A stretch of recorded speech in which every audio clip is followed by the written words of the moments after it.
से भैया, प्रधानमंत्री भैया के या नीतीश भैया के, पूरा दीदी, पूरा महिला के तरफ से हम फैन से बहुत बहुत धन्यवाद देतानी। ये जो डायरेक्ट बेनिफिट ट्रांसफर से जो पैसा जा रहा है, इसका फायदा सरकारों को हुआ है, वो चाहे शिवराज सिंह सरकार की हुआ हो या देवेंद्र फडणवीस सरकार को हुआ हो। आप वादा कर रहे हैं कि चुनाव जीतेंगे तो देंगे, आपने दे दिया, अब जनता जनार्दन किस पर भरोसा करेगी? भाई जिसको पैसा मिल गया। अगर बीजेपी, चुनाव आयोग, एनडीए के घटक दल ये सब मिले हुए हैं, पहले से ही सब कुछ तय हो चुका है, वोट कट चुके, अब आप मुझे ये बताइए ये इस तरह की योजना लाने की क्या जरूरत है? भाई चुनाव तो आप पहले ही जीत चुके हैं। तो राजनीतिक मजबूरी भी है कि आप चाहे जिस बात का विरोध कर रहे हैं, आपको कल को वही करना पड़ रहा है, क्योंकि आपको पता है कि इसके बगैर चुनाव में इंपैक्ट आएगा नहीं, हो सकता है आपको चुनाव हारना भी पड़ जाए। विपक्ष बड़ी तैयारी में था, विपक्ष ने भी सारे हथियार जमा कर लिए थे। तैयारी इस बात की थी कि भाई युद्ध का ऐलान होते ही, शंखनाद होते ही हथियारों का इस्तेमाल होगा।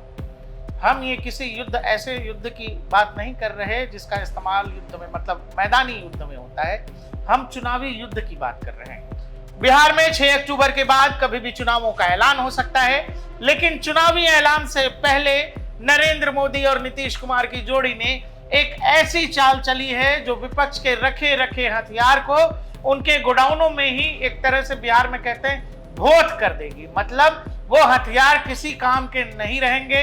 तलवार, भाला, चाकू, छुरी जो भी है, उनकी धार जो है वही कुंद कर दी गई है। मैं बात कर रहा हूं मुख्यमंत्री महिला रोजगार योजना की, जिसमें 7,500 करोड़ रुपए लोगों को डायरेक्ट डीबीटी से भेजे गए, खासकर बिहार की महिलाओं को। बिहार की 22% महिला वोटर के खाते में राहुल जी सीधे सीधे 10,000 रुपए भेजे गए। वादा यह किया गया कि इन 10,000 रुपए से आप जो भी धंधा शुरू करती हैं, छोटा बड़ा जो भी बिजनेस आप बनाती हैं, कल को और भी पैसों की जरूरत होगी, सरकार आपको 2 लाख रुपए तक का लोन देगी। इस पूरा आरा जिला के तरफ से भैया, प्रधानमंत्री भैया के या नीतीश भैया के, पूरा दीदी, पूरा महिला के तरफ से हम फैन से बहुत बहुत धन्यवाद देतानी। बिहार में कुल 3 करोड़ 40 लाख के आसपास महिला वोटर हैं और 75 लाख महिलाओं के खाते में सीधे बिहार सरकार ने 10,000 रुपए भेज दिए। ये ठीक उस समय हुआ है जब अभी 1 से 1.5 महीने का समय चुनावों में बचा हुआ है। अब आप इसको सिंपल कैलकुलेशन से समझिए, फर्ज करिए कि हर परिवार में मिनिमम भी अगर 4 लोग हैं, उस हिसाब से आप लगा लीजिए 75 लाख महिलाओं के खाते में गए हैं। करीब करीब 3 करोड़ परिवारों में राहुल जी ये 10,000 रुपए गए हैं। उधर विपक्षी पार्टी यानी आरजेडी की तरफ से भी बहुत तरह के वादे किए गए कि हम सरकार में आ गए तो हम भी माई बहन योजना के नाम से बकायदा फॉर्म भी भरवाया जा रहा है कि हम भी आर्थिक मदद करेंगे। लेकिन चुनाव से पहले इतनी बड़ी रकम सीधे महिलाओं के खाते में जाना, दर्शकों मैं इस बात का जिक्र बहुत जोर देकर इसीलिए भी कर रहा हूं, महाराष्ट्र चुनाव याद करिए, दिल्ली के चुनाव याद करिए। इन चुनावों में महिलाओं से जुड़े मुद्दों ने, और खासकर जो सीधे महिला सम्मान और महिला रोजगार से जुड़ा मामला है, ये जो डायरेक्ट बेनिफिट ट्रांसफर से जो पैसा जा रहा है, इसका फायदा सरकारों को हुआ है, वो चाहे शिवराज सिंह सरकार की हुआ हो या देवेंद्र फडणवीस सरकार को हुआ हो, या फिर दिल्ली में आपने देखा यहाँ तो सरकार ही बदल गई एक योजना से। राहुल जी, इस पूरे मामले पर आपको क्या लगता है और आम वोटर क्या सोच रहा होगा अभी जिसके खाते में 10,000 गए? देखिए प्रकाश भाई, बिल्कुल सीधी सी बात है। सबसे बड़ी बात तो ये कि चुनाव के दौरान बहुत सारे वादे किए जाते हैं, कुछ लोग उनको चुनावी रेवड़ियां बोलते हैं, कुछ कहते हैं कि भाई साहब ये सरकार की स्कीम्स हैं ताकि जो साधारण लोग हैं भाई उनका उत्थान हो। वादे किए जाते हैं कि चुनाव अगर हम जीत गए, हमारी सरकार बनती है तो चुनाव के बाद, लेकिन यहाँ तो चुनाव से पहले, मतलब आप वादा कर रहे हैं कि चुनाव जीतेंगे तो देंगे, आपने दे दिया, अब जनता जनार्दन किस पर भरोसा करेगी? भाई जिसको पैसा मिल गया वो उस पैसे से, अब देखिए वो उनके विवेक के ऊपर बात है, वो उसके लिए मतलब क्या करते हैं उस पैसे को लेकर के। कुल वोटर का करीब 22% वोटर्स के खाते में सीधे पैसा चला गया। और देखिए ना आप, देखिए ये महिला सशक्तिकरण की बात तो सभी करते हैं, लेकिन जिस तरीके से देश के प्रधानमंत्री नरेंद्र मोदी और आपने देखा होगा जो बिहार के सीएम नीतीश कुमार, वो महिलाओं के बारे में जिस तरीके से सोचते हैं, देखिए शराबबंदी जो वहां पर की गई, वो भले ही उसके दुष्परिणाम कुछ अलग हो रहे हों, वहां नशा खुले में बिक रहा है, वो अगर हम देख के चलें तो एक तरीके से वो फैसला गलत साबित हुआ। कुछ लोग जो बुद्धिजीवी हैं वो भी इस बात को मानते हैं, लेकिन उनकी सोच क्या थी, उनकी नीति क्या थी? मंशा यही थी कि भाई महिलाओं का फायदा हो। जो लोग शराब पीते हैं वो लोग महिलाओं के साथ में जाकर के बदतमीजी करते हैं, कुछ लोग देखिए घरेलू हिंसा करते हैं, तो मतलब ताकि उससे हमें निजात मिले, सोच करके तो वही किया गया था। और आपने देखा होगा कि चाहे वो नीतीश कुमार हो, चाहे देश के प्रधानमंत्री नरेंद्र मोदी हो, भाई नरेंद्र मोदी ने जिस तरीके से महिलाओं के लिए काम किया है, वो शौचालय बनवाए हैं गांव गांव जा करके, और जिस तरीके से मतलब उनके खाते खुलवाए गए, जिस तरीके से आपने देखा होगा लगातार उनको जो योजनाओं का लाभ मिल रहा है, गैस सिलेंडर मिलते हैं, बहुत सारी ऐसी गरीब महिलाएं हैं जिनको होली पर, दिवाली पर ऐसी सुविधा मिलती है। तो ये जन कल्याणकारी योजनाएं हैं।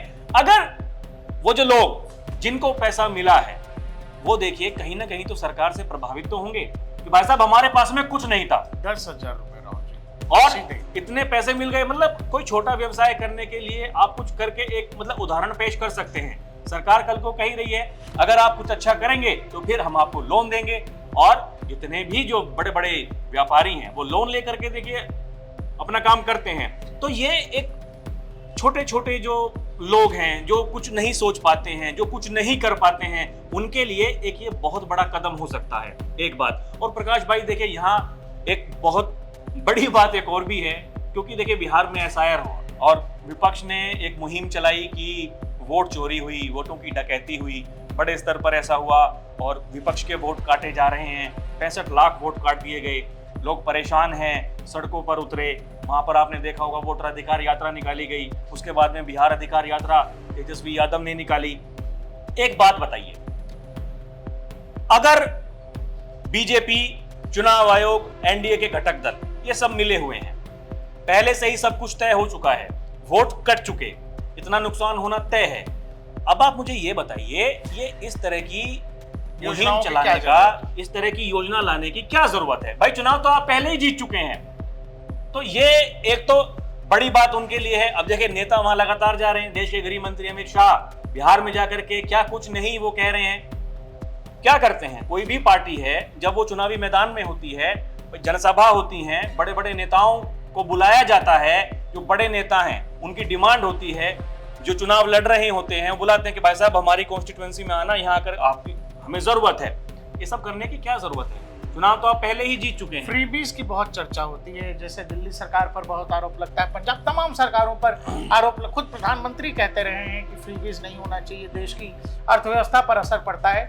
लेकिन अब मुझे ये लग रहा है कि राजनीतिक दलों की एक मजबूरी भी हो गई है फ्रीबीज कि आपको लगता है कि जनता को लुभाना ज्यादा आसान काम है। बिहार में चुनाव से ठीक पहले 10,000 रुपए 75 लाख महिलाओं के खाते में, 22% वोटर्स के खाते में, और यूं कहें कि अगर परिवारों की गणना करें तो करीब करीब 3 करोड़ परिवारों में ये पैसे सीधे गए। अब आप इसका इंपैक्ट ये समझिए, जहां तक महिलाओं का सवाल है, बिहार में महिलाओं का वोटर टर्नआउट अगर आप 2020 में भी देखेंगे, उन चुनावों में पुरुषों से ज्यादा महिलाओं ने वोट किया था। और जहां तक नीतीश कुमार की सरकार का सवाल है, हम लोगों को याद है जब नीतीश कुमार पहली बार चुन करके आए थे तो उन्होंने जो बच्चियां क्लास 10th पास कर रही थी उन बच्चियों को साइकिल बांटा था, और बड़े इस बात की चर्चा हुई थी। और नीतीश कुमार प्रो वुमन सरकार बताई गई कि महिलाओं के लिए नीतीश कुमार बहुत कुछ सोचते हैं। और इस बार सीधे जब 10,000 रुपए दिया गया, एक तरह से मैं आपको बता रहा हूँ राजनीतिक तौर पर, देखिए देश की अर्थव्यवस्था के लिए लोग सवाल उठा ही रहे हैं, नहीं ही होना चाहिए फ्रीबीज, लेकिन अब राजनीति में राजनेताओं की और पॉलिटिकल पार्टियों की मजबूरी है। भाई सामने वाली पॉलिटिकल पार्टी कह रही है कि हम आपको फ्री में जमीन दे देंगे, हम ये दे देंगे, वो दे देंगे। राहुल गांधी ने कहा था 8,500 रुपए प्रति महीना महिलाओं को, देश भर की महिलाओं को दे देंगे। तो राजनीतिक मजबूरी भी है कि आप चाहे जिस बात का विरोध कर रहे हैं आपको कल को वही करना पड़ रहा है, क्योंकि आपको पता है कि इसके बगैर चुनाव में इंपैक्ट आएगा नहीं। हो सकता है आपको चुनाव हारना भी पड़ जाए। और चुनावों से ठीक पहले, चुनाव छोड़िए राहुल जी, दिवाली से पहले हैप्पी दिवाली, एक साथ कई चीजें हुई हैं। जीएसटी की कटौती हुई से हुई, साथ में बिहार में 75 लाख लोगों को, 3 करोड़ परिवारों को सीधे 10-10 हजार रुपए, 7,000 करोड़ के करीब, 7,500 करोड़ के आसपास सीधे भेज दिया गया। अब आपको ये लगता है कि, मुझे ये लग रहा है कि विपक्षी पार्टियों के लिए अब तो जमीन पर राजनीति बड़ी मुश्किल हो जाएगी।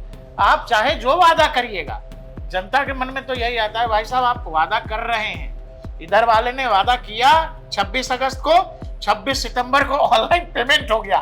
आप कह रहे हैं आप आएंगे तो देंगे, इधर वाला है उसने दे दिया। देखिए, ये राजनीतिक इच्छा शक्ति की बात होती है प्रकाश भाई।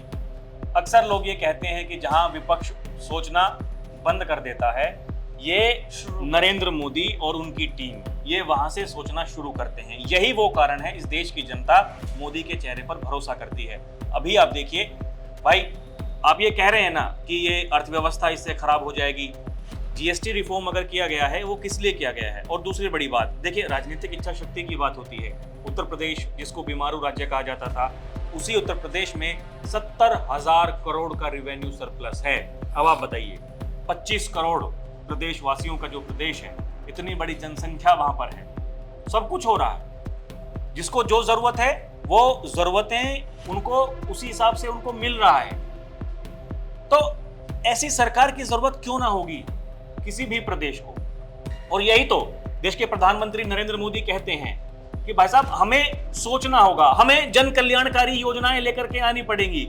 जो पिछड़े हैं, जो गरीब हैं, वो ये पिछड़े पीडीए वाले पिछड़े नहीं, जो हकीकत में पिछड़े हैं, जिनको जरूरत है, उनकी मदद कीजिए। उनको आप मुख्य धारा में लेकर के आइए। वो लोग मुख्य धारा में आएंगे तभी आप तरक्की कर पाएंगे। भाई, आप विकसित भारत की बात करते हैं, आप विकसित प्रदेशों की बात करते हैं, विकसित जनपदों की बात करते हैं, लेकिन जो गांव समाज में, देहात में रहने वाले लोग हैं, आप उनके बारे में सोचिए, आप उनके उत्थान के बारे में सोचिए। वो लोग आगे बढ़ेंगे तभी तो आपकी अर्थव्यवस्था आगे बढ़ेगी। लोग सामान खरीदेंगे, अपने घरों में कुछ ना कुछ लेकर के आएंगे, आमदनी होगी तभी तो लाएंगे। आप देखो, ऐसे समय में जीडीपी के रेट, माफ करिएगा, जीएसटी के रेट कम किए गए। देश में दिवाली है, पर्व त्योहारों का मौसम है, लोग बहुत खरीदारी करते हैं। और इसी साल आपको बजट में जो है कह दिया गया 12 लाख तक की कमाई पर आपका टैक्स जीरो। वो पैसा कहाँ जाएगा? मध्यम वर्ग के जेब में बचेगा तो आदमी मार्केट में खर्च करता है। इकोनॉमी ऐसे ही चलती है।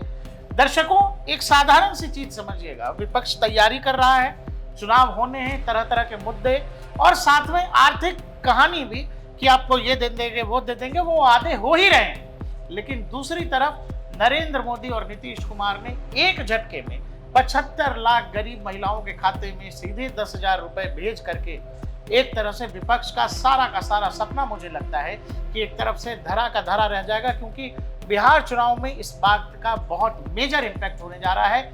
वैसे भी बिहार में नीतीश कुमार के लिहाज से, महिलाओं की नजर में नीतीश कुमार, मुझे ये लगता है, चूंकि मैं ग्राउंड पर काफी घूमा हूँ, महिलाओं में एक सॉफ्ट कॉर्नर जरूर है नीतीश कुमार को लेकर। और ऐसे में जब प्रधानमंत्री और नीतीश कुमार ने सीधे 10,000 रुपए कह लीजिए कि धंधा बिजनेस करने के लिए आपको दिया है, ऐसे समय में आप समझ सकते हैं कि चुनाव के नतीजों पर यह कितना बड़ा इम्पैक्ट डालने जा रहा है। साथ ही विपक्षी पार्टियों के लिए बिहार चुनाव इस योजना के बाद, इस डीबीटी ट्रांसफर के बाद बहुत आसान नहीं रह गया है। आपको क्या लगता है कि ये जो हुआ है, जो सरकार ने सीधे 10,000 रुपए 75 लाख महिलाओं के खाते में भेजे हैं, इसका बिहार चुनाव में कितना इम्पैक्ट होने जा रहा है?